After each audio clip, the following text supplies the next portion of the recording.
Hello, my name is Logan Pierce, and this is my informative speech on playtesting board games. One of the best ways for families to go close together is through playing games. But what if instead of just playing the game, you could work together to help create the game? Enter the world of playtesting. In this speech, I will discuss what it takes to make the most of your playtest experience. To be a successful playtester, there are three main things you need, the three T's. You need time. Your mileage may vary, but most playtesting processes will require a minimum of 2 to 4 hours per week, enough time to gain at least a couple of games. Depending on the size of the game, most playtest periods last about 2 to 3 months. Second T is tenacity. It goes without saying, but in addition to setting aside some time, it also requires you to have a passion for the game you're playtesting. This seems obvious. Every game needs to go through playtesting at some point to determine which genre of games you enjoy the most and focus your efforts there. And the third T is teammates. No playtester is an island. Constructive feedback is essential for developers, and each member of your team will have something new to bring to the discussion. Typically, playtest groups are comprised of families, but some groups are comprised of friends. The key thing is to construct a group which can meet to playtest weekly. And as was previously mentioned, there's a wide variety of gaming companies looking for passionate playtesters. Most games tend to be self-contained, but some offer room for multiple expansions. If your knowledge of board games is limited to Monopoly and Candyland, it's worth checking out BoardGameGeek.com, which is one of the premier board gaming websites. You can search for games by genre or suggested age range. You can learn about the different gaming companies and find information on them. Sometimes they'll post notifications looking for playtesters. You can also reach out directly to them and offer your services should anything become available.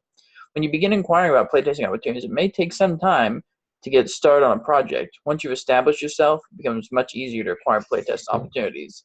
One of the first things the companies will have you do is sign a non-disclosure agreement. This basically means that you won't share any information about the game with anyone outside your playtest group. The game you're playtesting contains proprietary material, and this just helps protect the intellectual property of the developers. In nearly every instance, game developers won't send their group anything to playtest through the mail. It's too expensive, and the turnaround time between versions of the game you're playtesting is too quick to justify mailing things out.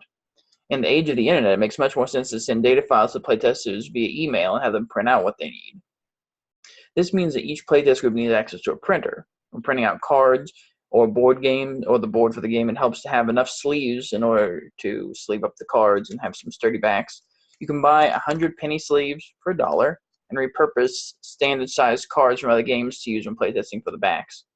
Once you've printed out the game and sleeved up the cards, now you're ready to playtest. You'll receive instructions on how to report your games. This will vary from developer to developer, but the main purpose is to gather all relevant information. Developers want to know what you like about the game and any issues you find.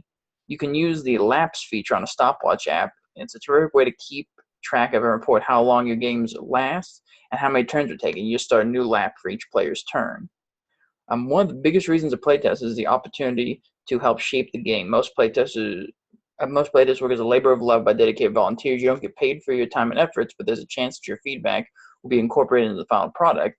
And having your fingerprints on the finished game is arguably a better reward than getting paid, which isn't to say that playtesting is devoid of financial rewards. Typically, playtest groups are sent a free copy of the game they helped make. Sometimes they're sent bonuses or extras, which they can give to others.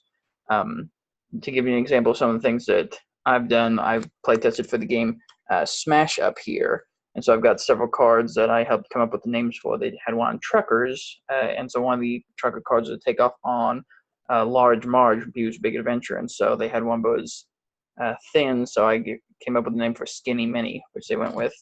Another one was they had one that was sort of inspired by Pokemon, so they had a fiery frog, and so I came up with the volcano for Krakatoa and Toad, so Krakatoad worked out great.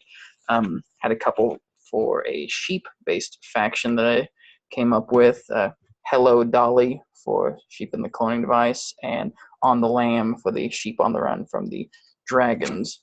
So it's fun to come up with things. My brother even came up with one for that Pokemon-inspired themed faction for Leafaroo instead of Pikachu. So it's a lot of fun. Everybody can come up, add their own fingerprint on the game. But in closing, if you've never considered playtesting a game before, I highly recommend it. It's a fun experience that lasts not just for the playtest period, but long after the game is released. It's rewarding to see your ideas implemented into the final product.